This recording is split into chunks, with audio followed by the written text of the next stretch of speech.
¿Qué es la enfermedad de Wilson y cómo se puede tratar?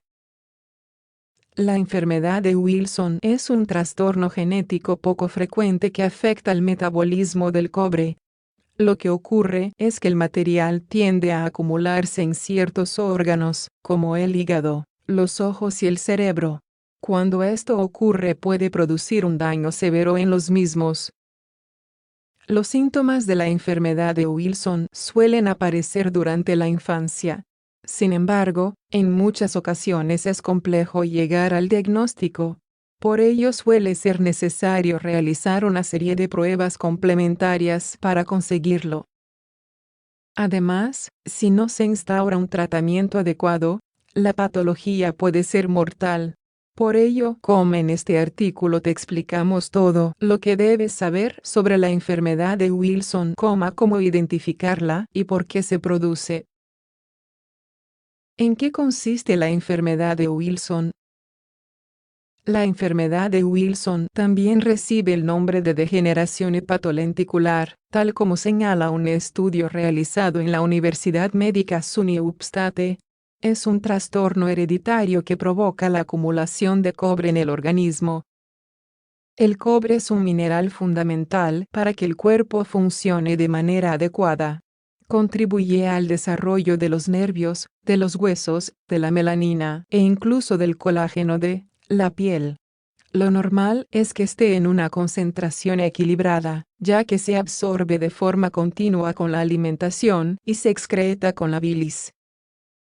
Lo que ocurre en la enfermedad de Wilson es que el organismo es incapaz de eliminar el cobre sobrante. Por eso tiende a acumularse. La acumulación se produce en órganos como el hígado, el ojo y el cerebro, entre otros.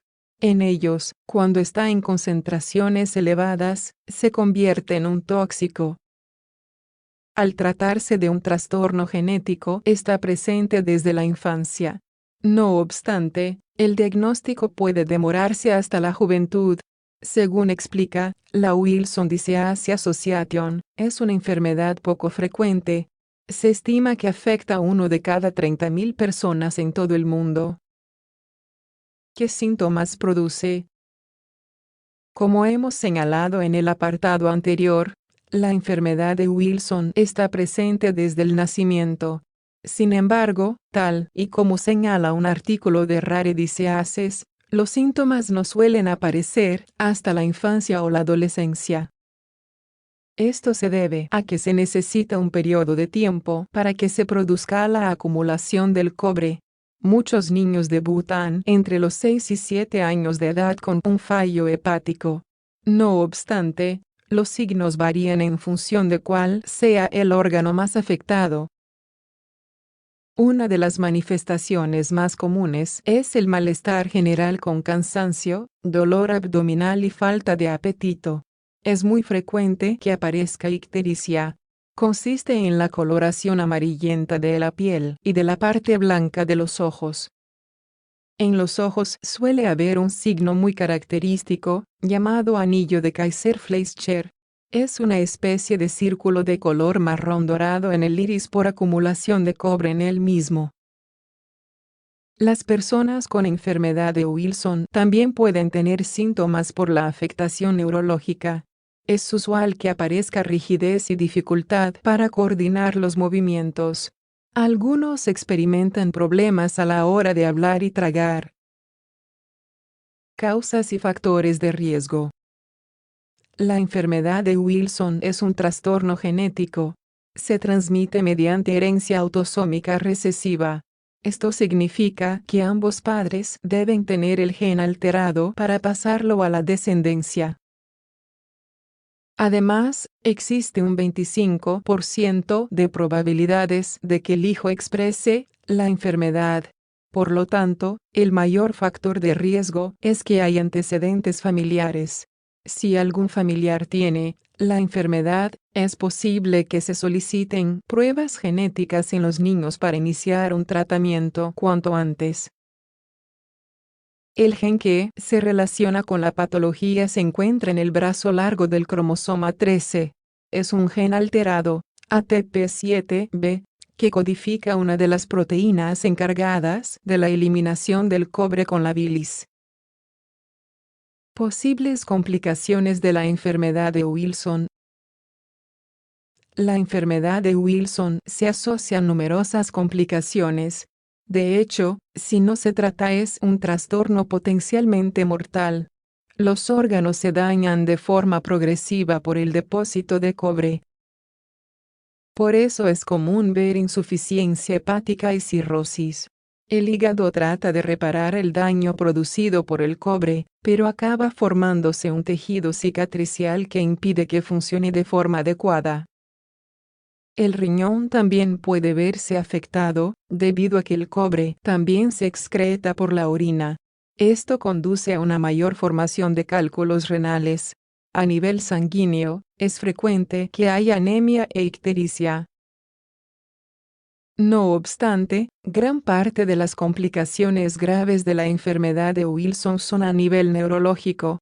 El cobre se acumula en el cerebro, lo que puede provocar un daño irreversible. Suele haber problemas psicológicos, irritabilidad, depresión y hasta trastorno bipolar. A medida que avanza la enfermedad, se agregan problemas en el habla, en la movilidad y en la marcha. Algunas funciones pueden recuperarse con el tratamiento, pero no siempre es posible. ¿Cómo se diagnostica la enfermedad de Wilson?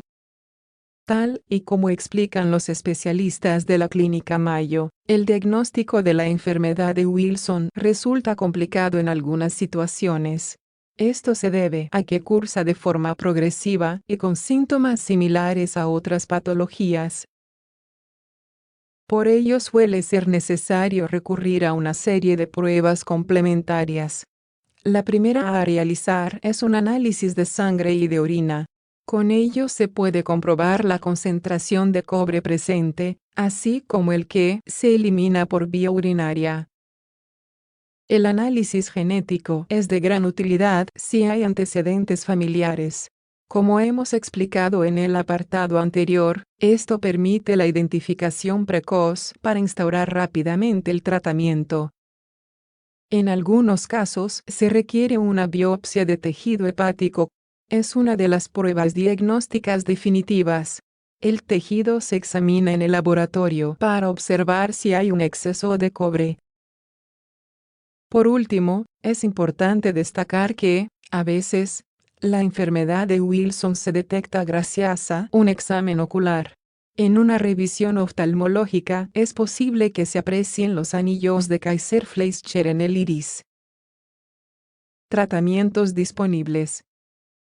Por fortuna, en la actualidad existen diferentes tratamientos disponibles para esta patología. No son curativos, pero sí sirven para frenar la progresión. La idea es detener la acumulación del cobre en los órganos. Para ello se pueden emplear diferentes fármacos. Uno de ellos es la penicilamina, que actúa como quelante del cobre. El problema es que tiene numerosos efectos secundarios graves. Por ejemplo, puede suprimir la médula ósea. Otro medicamento es el acetato de zinc. Funciona impidiendo la absorción del cobre que se obtiene de los alimentos de la dieta. Este suele ser el tratamiento de mantenimiento o de elección si hay intolerancia a la penicilamina. En algunos casos, la enfermedad hepática es muy grave y puede ser necesario un trasplante de hígado. Por ello, parte del abordaje también considera lo quirúrgico. ¿Se puede prevenir la enfermedad de Wilson? No hay forma de prevenir la enfermedad de Wilson en sí, pero sí hay ciertas medidas que pueden ayudar a reducir la acumulación de cobre. Por ejemplo, tratando de limitar la ingesta de alimentos ricos en este mineral. El marisco, las nueces, el hígado de otros animales, el chocolate y los champiñones son algunos ejemplos. Se recomienda que las personas que han sido diagnosticadas con esta patología no consuman ninguno de ellos o lo hagan de forma limitada. Lo que debemos recordar es que la enfermedad de Wilson es un trastorno hereditario. Por eso es fundamental hacer un seguimiento de todos los familiares en el caso de que aparezca algún caso. El pronóstico de la enfermedad va a depender, sobre todo, de lo rápido que se instaure el tratamiento. Cuanto antes se detecte la patología, menor riesgo habrá.